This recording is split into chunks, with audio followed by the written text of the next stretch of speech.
Memang persoalan kurban, saya jujur saja selama di Indonesia masih banyak salah pemahaman terhadap kurban.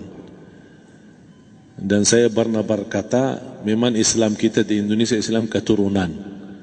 Ya, jadi asal tahu saja.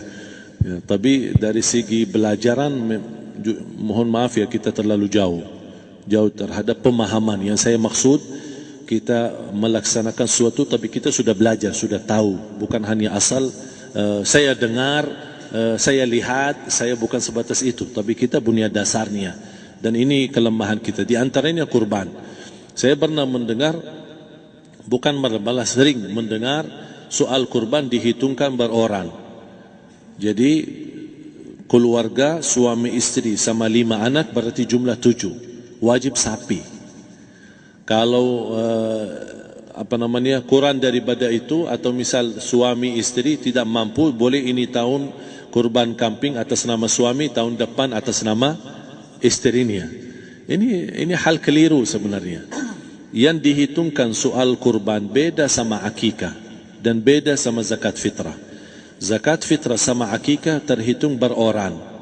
Akikah laki-laki 2 kambing, perempuan 1. Kalau tidak mampu boleh. Kalau ada kembar, laki sama perempuan berarti 3 kambing. Tapi kalau tidak mampu boleh 1 kambing, tidak masalah. Dan tidak ada istilah sekarang saya kurban tapi nanti sisanya seolah-olah ada hutang sama Allah. Sesuai kemampuan kita. Di antaranya kurban. Kurban hitungannya berkeluarga, bukan beroran. Buktinya Rasulullah SAW dan juga cerita Nabi Ibrahim. Ketika Nabi Ibrahim mau sembelih Nabi Ismail, Allah turunkan apa? Mengganti sembelihan Nabi Ismail dengan ekor kambing dari surga.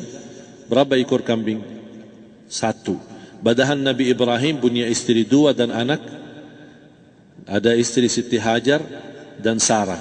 Kemudian anaknya Ismail dan Ishak. Berarti semuanya berapa? 5. Kenapa Allah tidak turunkan 5 ekor kambing? Karena hitungannya memang 1 keluarga. Yang kedua, Rasul sendiri sembelih 2 kambing. Pertama, Bismillah atas nama Muhammad dan keluarga Nabi Muhammad. Padahal kita tahu keluarga Nabi Muhammad SAW termasuk keluarga besar. 11 istri, belum lagi anaknya laki-laki sama perempuan.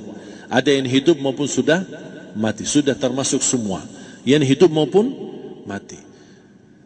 Yang kedua, Rasul sembelihan yang kedua atas namaku dan umatku. Umatnya berapa miliar? Cuma 1 ekor kambing. Kenapa Rasulullah SAW berkurban atas nama dirinya dan umatnya? Saya mengambil salah satu di sini tanda sayangnya Rasul kepada umatnya. Jadi saya selalu berkata, orang miskin yang tidak mampu berkurban seharusnya bangga di hari kurban, karena Rasul sudah kurbankan duluan atas nama dia. Jadi terima kasih ya Rasulullah, ingatkan kita. Yang kita tidak mampu, Rasul sudah. Bahkan kalau Rasul sudah kurban atas nama umatnya yang tidak mampu, berarti sudah terkabul. Kita aja belum tahu kabul atau tidak kalau kita berkurban. Tapi kalau Rasul sudah terjamin makbul. Oleh sebab itu, hitungan kurban itu adalah 1 keluarga. Misal, bapa punya istri, punya anak. Itu kalau mampu sapi silahkan. Mampu 1000 sapi silahkan. Kalau soal kemampuan tidak ada masalah. Tapi kalau soal kewajiban, tidak ada wajib lebih daripada 1 ekor kambing. 1 ekor kambing. Misal, kalau bapa punya istri 4. Misal. Cuman ini misal. Ya. Istrinya 4. Setiap istri anaknya 10. Berarti jumlah berapa? Anak 40, istri 4, berarti 44, sama bapa 45. Wajib 1 ekor kambing saja. Cukup untuk semua ini. Tapi kalau soal mampu, ya silakan. Mau 1000 kambing boleh, mau 1000 sapi boleh. Tidak ada yang melarang kalau soal kemampuan. Dan kalau kita mau sembelih, Bismillah atas namaku dan keluarga. Tidak perlu bawa data-data nama keluarga. Jadi disebutkan tukang sembelihnya ada capek menunggu sambil sebutkan nama-nama. Tidak perlu. Udah Bismillah atas namaku dan keluarga. Termasuk kata atas namaku dan keluarga, termasuk orang tua yang sudah meninggal. Termasuk orang tua yang sudah, karena kita adalah hasil daripada orang tua. Itu sudah termasuk, tidak perlu kita sebutkan. Ada sebagian ulama membolehkan kalau kita mampu, mau khusus kambing atas nama orang tua, tidak masalah. Kalau kita mampu. Tapi kalau kita tidak mampu, itu sudah termasuk orang tua kita bersama keluarga besar kita. Ini salah satu kenikmatan, dan ini termasuk juga sedekah yang berguna bagi orang yang sudah meninggal di keluarga kita. Wallahu ta'ala. Dan juga masalah panitia, bisa kita mewakili. Kalau kita tidak mengerti sembelihannya dan tidak mengerti cara bagiannya. Tapi ada satu sunnah yang termasuk kehilangan sunnah ini, adalah banyak yang tidak mau makan dari hasil kurban. Padahal itu sunnah Rasul. Dari akikah boleh makan, dari kurban pun boleh makan. Bahkan sunnah SAW dibagi 3. Sepertiga pertama dihadiahkan. Maksudnya kata dihadiahkan kepada orang kaya. Misal tetangga saya tapi orang kaya, dia bukan miskin, tapi boleh saling hadiah. Karena inti daripada hadiah silaturrahim. Ada keluarga kita termasuk mampu, tapi saya kasih, ini alhamdulillah saya sembelih sapi. Barangkali dia tidak mampu, cuma sembelih kambing. Udah, kita dapat daging kambing, dia dapat daging sapi. Tapi dengan niat hadiah, bukan sedekah. Karena dia bukan orang miskin yang menerima sedekah.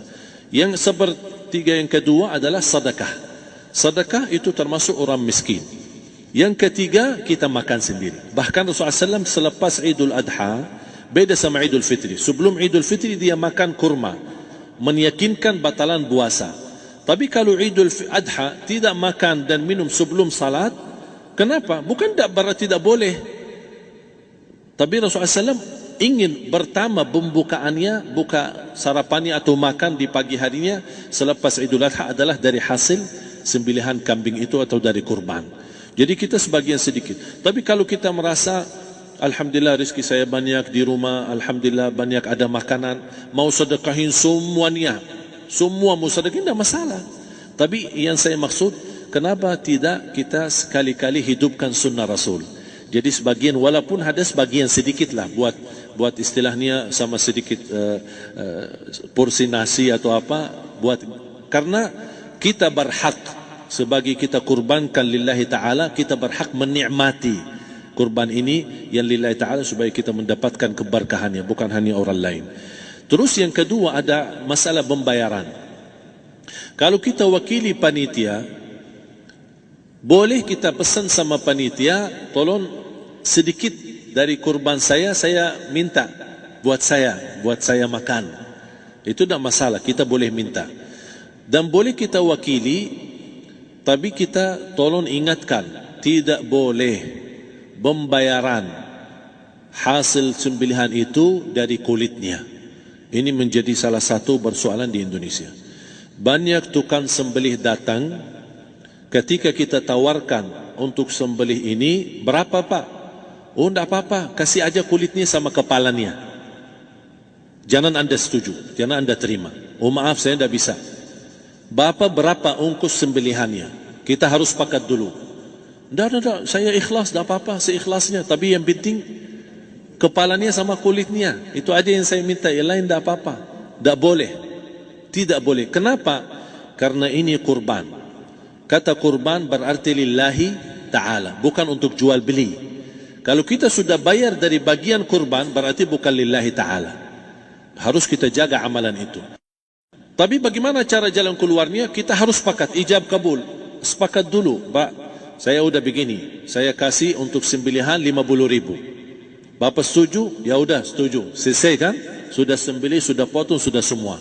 Lepas ini semua kita kasih ongkos 50.000 ongkos sembelihannya.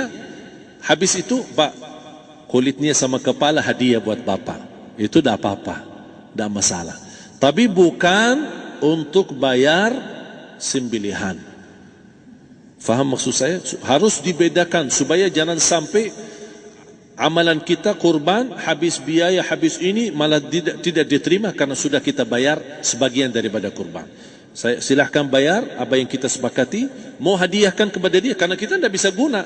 Buat apa yang kita mau gunain kulitnya? Tidak bisa. Tapi mereka, buat mereka lebih berguna, oleh karena itu kita bisa hadiahkan untuk mereka. Bahkan kita bisa juga kasih daging untuk mereka bisa menikmati sebagai sedekah. Wallahu ta'ala.